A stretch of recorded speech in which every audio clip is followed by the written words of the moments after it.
I've always gone overboard for Christmas. I'm the kind of person who starts playing holiday music the second the first leaf falls in autumn. By early November, I've got boxes of lights in the garage, carefully labeled ornaments, and lists upon lists of menu ideas. It's my thing. The one time of year where I can create something perfect, even if the rest of life feels messy.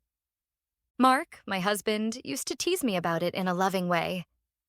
"You're like the CEO of Christmas," he'd say. And I'd laugh because I thought we were on the same page.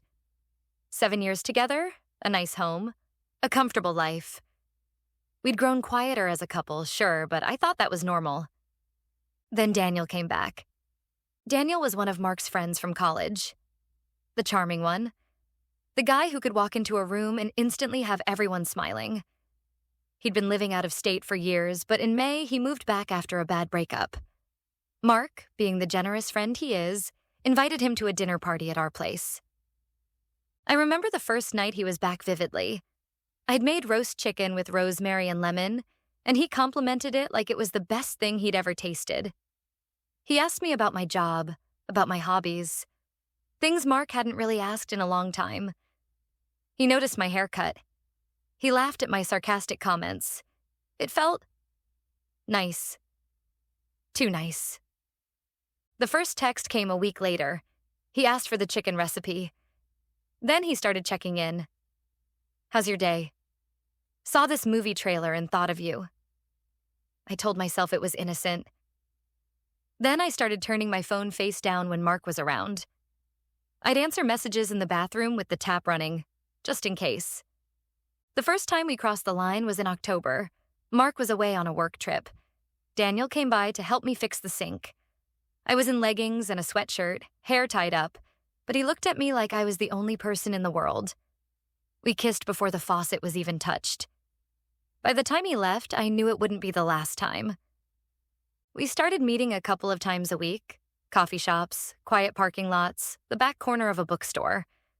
I kept telling myself it was just physical, that I could compartmentalize it, that I still loved Mark. By December, I'd convinced myself I could just get through Christmas without anything blowing up. I threw myself into the holiday. I bought matching gold and silver wrapping paper, tied every gift with satin ribbon, and baked enough cookies to feed the neighborhood. We were hosting Christmas Eve dinner for both our families, plus a few close friends. I thought, if I just made the night perfect, maybe it would erase the guilt. The day arrived and the house was glowing. Fresh pine garland draped over the mantel, stockings hung in perfect symmetry, candles flickering in every corner. The scent of roast beef and rosemary filled the air. Guests arrived bundled in coats and scarves, cheeks pink from the cold.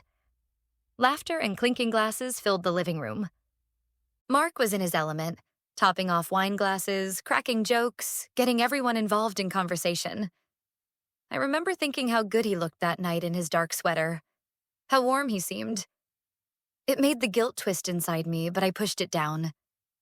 After dinner, just as people were settling with dessert plates, Mark tapped his fork against his wine glass. The chatter faded. I smiled automatically, expecting a sweet toast. "I have a little something for my wife," he said, smiling faintly. He walked to the tree and pulled out a box wrapped in gold paper and a white ribbon. My heart lifted. Maybe it was a bracelet or something sentimental. I'd been feeling uneasy all night. Maybe this would settle it. Inside the box was a black photo album. I opened it, confused. The first page was a printed screenshot of a text conversation.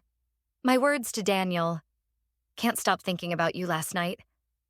I froze.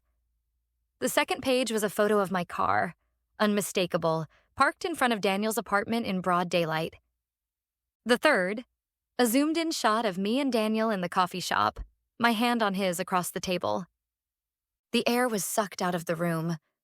My mother's hand hovered over her glass, frozen midair. Mark's father stared down at his plate. My sister's eyes widened. I could hear my own pulse in my ears. Mark's voice was calm, almost eerily so.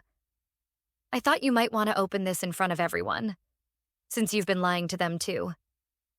"Mark, My voice cracked. I wanted to explain, but what could I possibly say? He shook his head, set down his glass, and walked to the door. "You can have the house tonight. I'll get my things tomorrow." And then he was gone. For a moment, no one moved. Then people started leaving. Quietly, awkwardly. My father muttered something about needing air. My sister avoided my eyes. My mother looked at me like she didn't know who I was. When the last door shut, I stood alone in the glittering, silent house. The roast beef sat cold on the table. The tree twinkled cheerfully, mocking me. Christmas morning was worse. Baxter, our dog, paced by the door, waiting for Mark. The unopened presents sat under the tree like little reminders of the life I'd destroyed. My phone was full of unread messages, none from Daniel. I hadn't heard from him in days. By New Year's Eve, the divorce papers arrived. Mark's lawyer made it clear he wanted no contact. Friends vanished from my life. Even my own family kept their distance. Daniel eventually texted, but only once. A short, pathetic, "Hope you're okay." It made me realize how little I actually meant to him. The weeks dragged on. Social media became a minefield. Photos of Mark smiling with friends, going on ski trips, even adopting a new dog. People took his side, of course.